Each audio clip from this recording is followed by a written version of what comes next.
Welcome my dear students, I am Arif sir. Last class हम पढ़ रहे थे group number 14 of periodic table, जिसका नाम है कार्बन फैमिली।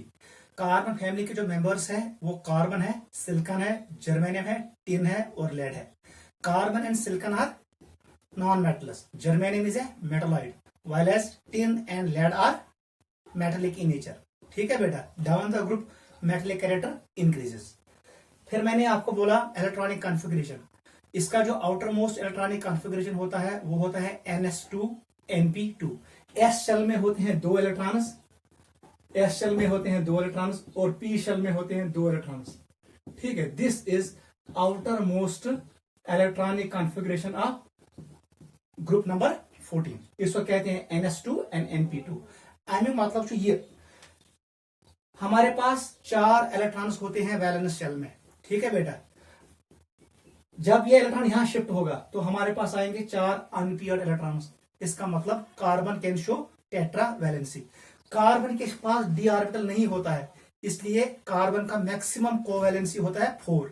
जो बाकी मेंबर्स होते हैं उनके पास होता है डी शेल अवेलेबल, इसलिए वो शो करते हैं कोवैलेंसी मोर देन 4। ठीक है बेटा, और मैंने आपको ये भी एक्सप्लेन किया कुछ physical properties of this family, और हमने डिस्कस किया chemical properties of carbon family. वहां पर हमने डिस्कस किया हैलाइड्स, हमने डिस्कस किया टाइप ऑफ ऑक्साइड्स, और हमने डिस्कस किया ऑक्सीजन स्टेट। मैंने आपको ये भी बोला जो इसका ग्रुप ऑक्सीजन स्टेट होता है वो हमेशा किसके बराबर होता है? नंबर ऑफ वैलेंस इलेक्ट्रॉन्स, वो 4 के बराबर होगा।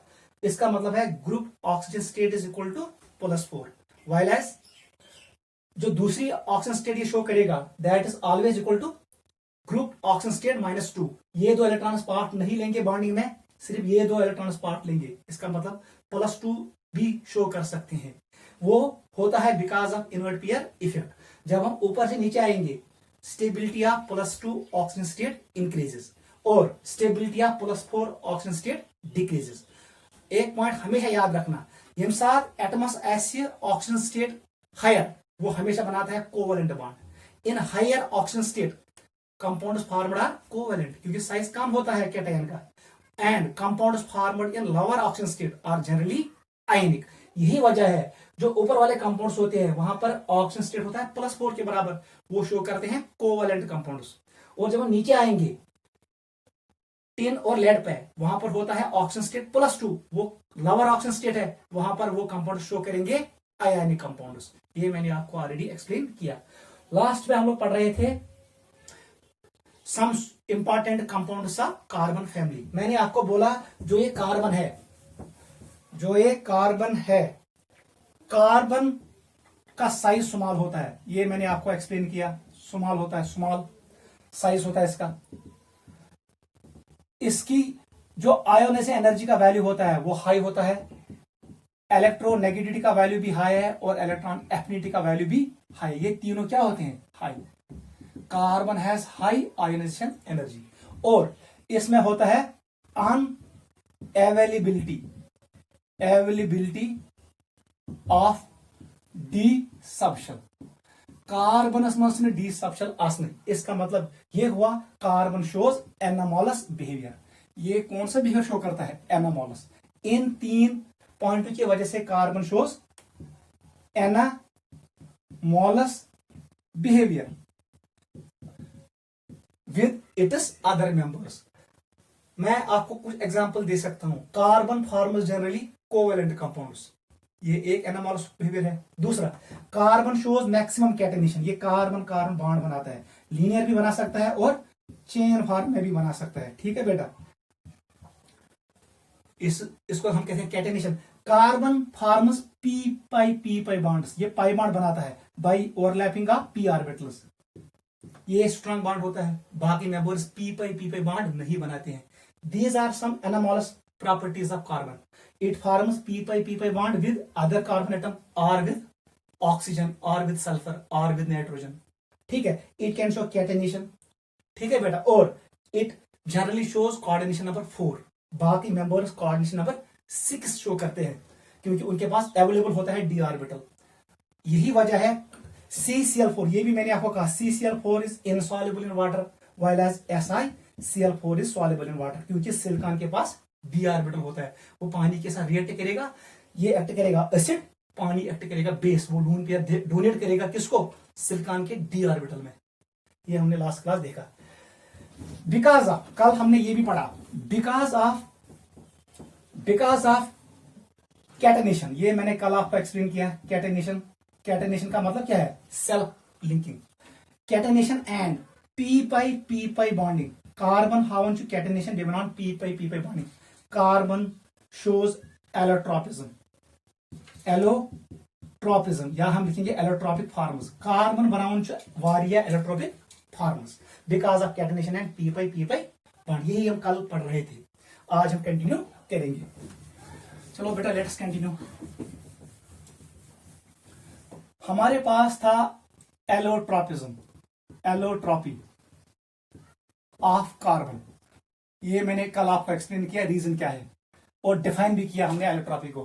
तम साथ फार्म आसन तिमन आसन same chemical structure, electrons same होंगे लेकिन उनका फिजिकल प्रॉपर्टी डिफरेंट होगा। एक कंडक्टर होगा, दूसरा बैड कंडक्टर होगा, एक का मेल्टिंग पॉइंट हाई होगा, दूसरे का मेल्टिंग पॉइंट कम होगा, फिजिकल प्रॉपर्टीज डिफरेंट होंगे। उस फार्म को हम कहते हैं एलोट्रॉपिक फार्म। कार्बन हाउन allotropic form, it can form crystalline, याद रखना crystalline allotropic forms. Allo stands for different, tropic stands for property, physical property के डिफरेंट आसी। Allotropic forms. Carbon can also form amorphous allotropic forms। समझ आई? Crystalline में क्या क्या आएगा, आपको तीन याद रखना है। एक का नाम है डायमंड, दूसरे का नाम है ग्रेफाइट, तीसरे का नाम है fluorines. Clear?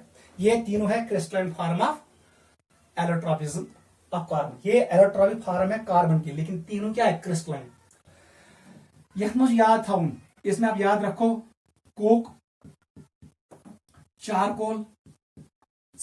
Charcoal and carbon black.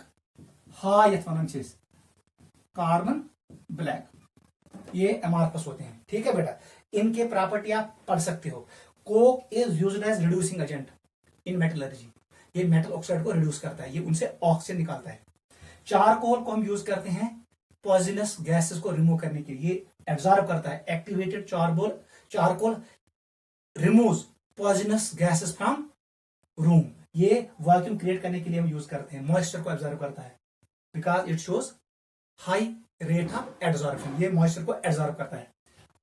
Carbon black को हम पेंट बनाने के लिए यूज करते हैं, it is used to make paint. Charcoal को हम यूज करते हैं for absorption purposes, to remove gases, to remove poisonous gases. जब हम कोई वेल में जाते हैं तो वहां पर होते हैं पॉइजनस गैसेस, वहां पर हम डालते हैं चारकोल, वहां पर वो रिमूव करता है पॉइजनस गैसेस को, कार्बन मोनोऑक्साइड को रिमूव करता है और वहां पर काम करना आसान होता है। कोक को हम यूज करते हैं reducing agent. Coke and charcoal are formed by complete combustion of fossil fuels, उनको हम कंबस्ट करेंगे, उनको जलाएंगे एट हाई टेम्परेचर, हमें मिलेगा चारकोल एंड कोक। और carbon black is prepared by incomplete combustion of hydrocarbons, जब हाइड्रोकार्बन को हम इनकम्प्लीट कंबस्ट करते हैं तो हमें मिलता है कार्बन ब्लैक। नोट करो। देखो बेटा, अब जो ये डायमंड है याद रखना, ग्रेफाइट है और फ्लोरीन है, इनमें सबसे प्योरेस्ट ये है, इट इज प्योरेस्ट, सबसे प्योरेस्ट है एंड हैज स्मूथ स्ट्रक्चर। याद रखना इसका स्ट्रक्चर क्या होता है, smooth structure with no dangling bonds, इसमें डैंगलिंग बॉन्ड्स नहीं होते हैं, हल्कल बॉन्ड्स नासने की। याद रखना purest of this three crystal forms is fluorine. मैं इनको थोड़ा डिस्कस करता हूं, ये पॉइंट याद रखना। Purest and has smooth structure with no dangling bonds, किसमें, फ्लोरीन में। डायमंड का होता है क्रिस्टलाइन स्ट्रक्चर, कल हमने पढ़ा, इट हैज क्रिस्टलाइन लैट्स, ठीक है। एवरी कार्बन, ये पहला पॉइंट हो गया, every carbon is sp3 hybridization, sp3 hybridization, और इसका स्ट्रक्चर होता है टेट्राहेड्रल, कल हमने बनाया स्ट्रक्चर। कार्बनस आसन अंदि 4 इलेक्ट्रॉन, 4 इलेक्ट्रॉन बनावन कोवेलेंट बॉन्ड। यहाँ पर होते हैं CC bonds, carbon carbon bonds.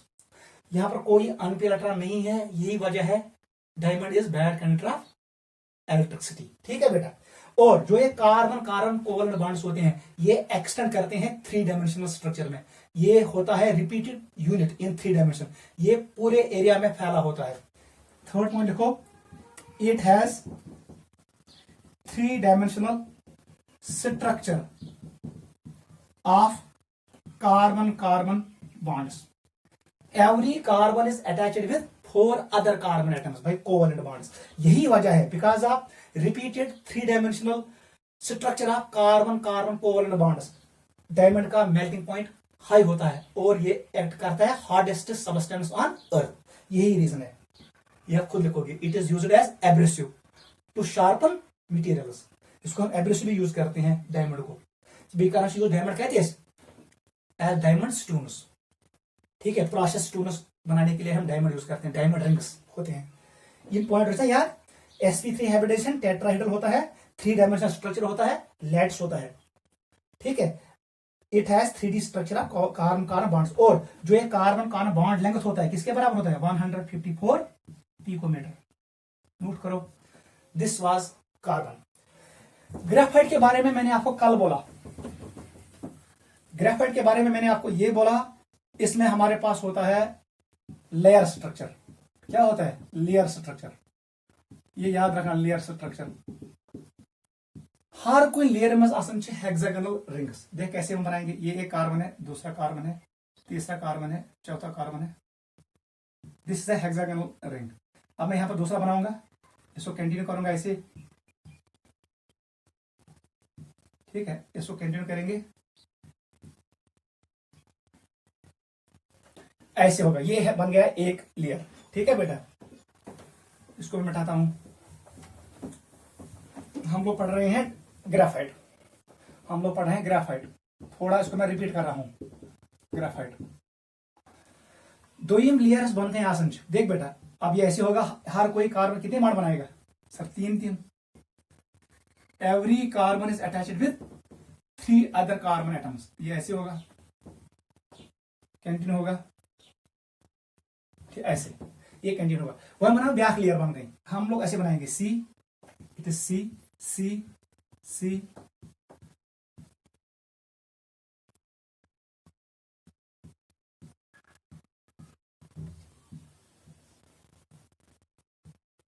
ठीक है। इसको ऐसे करेंगे, ये कंटिन्यू करेंगे स्ट्रक्चर। ठीक है बेटा, ये एक लेयर है, ये दूसरा लेयर है। एवरी कार्बन, अगर हम किसी कार्बन को देखेंगे, it is connected with 3 other carbon atoms. हर का कार्बन जो 3 कार्बन, अगर भी कार्बन निमन, ये 3 कार्बन के साथ अटैच है। एक इसके साथ, इसके साथ और इसके साथ। ये जो कार्बन कार्बन बॉन्ड लेंथ आसन ये होता है 141 picometre.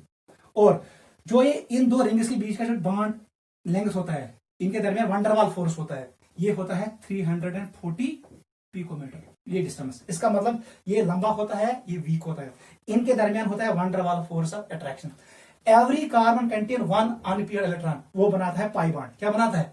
Pi bond. I mean मतलब वो ग्रेफाइट में both single bond and pi bond. और वो पाई इलेक्ट्रॉन पूरे रिंग पे फैलता है, वो डिलोकलाइज होता है इन एवरी कार्बन एटम। वो कि हर किसी कार्बन एटम पे मूव करता है। ठीक है, इसका मतलब ये हुआ मोबाइल इलेक्ट्रॉन प्रेजेंट होता है ग्रेफाइट में, इसलिए ये होता है good conductor of heat and electricity.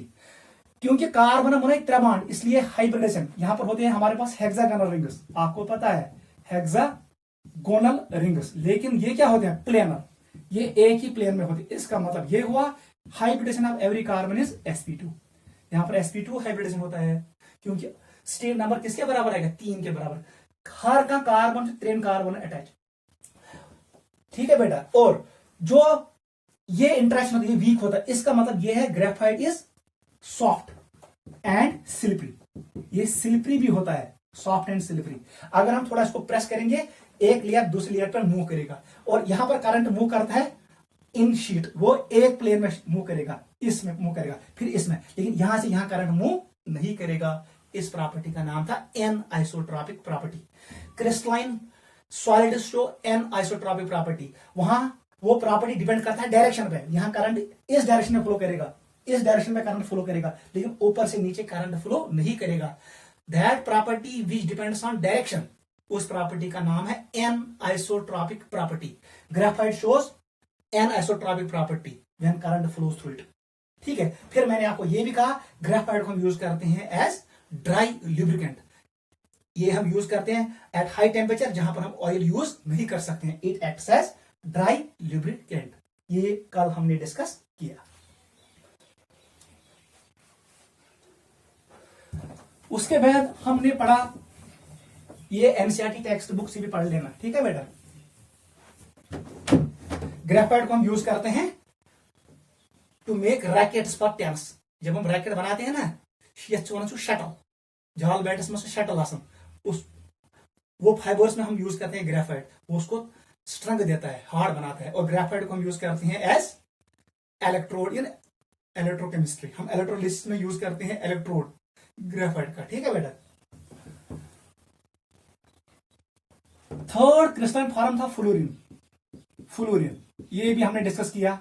Basically कहां से हम निकालते हैं इसको, जब हम ग्रेफाइट को हीट करते हैं इलेक्ट्रिकल आर्क, बहुत हाई टेम्परेचर पे इलेक्ट्रिकल आर्क देते हैं, तो हमें मिलता है balls of C60 and C70, लेकिन ज्यादा होता है C60। जब ये वेपर्स, ग्रेफाइट के वेपर्स हम कंडेंस करते हैं तो हमें ये मिलता है।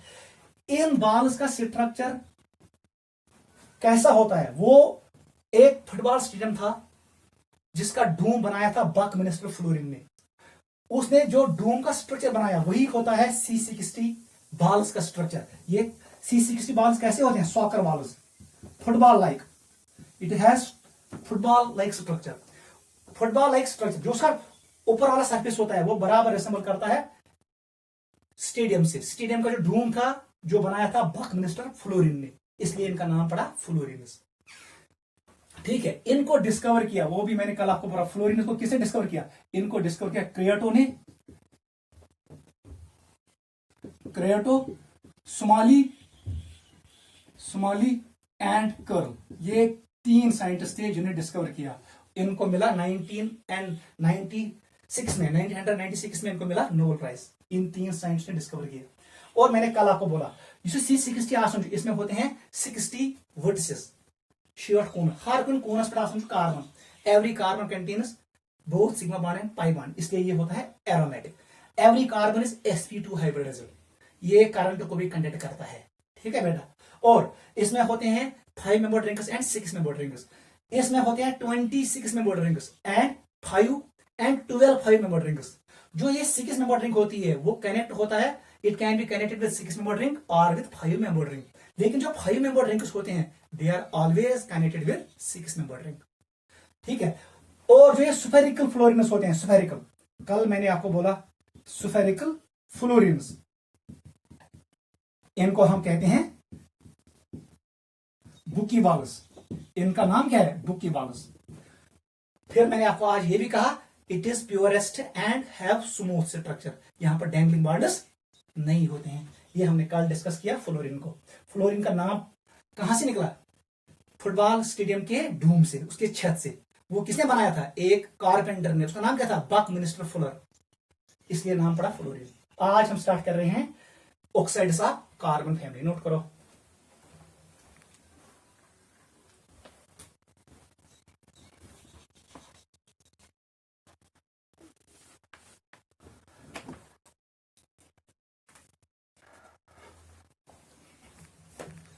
चलो बेटा लेट अस स्टार्ट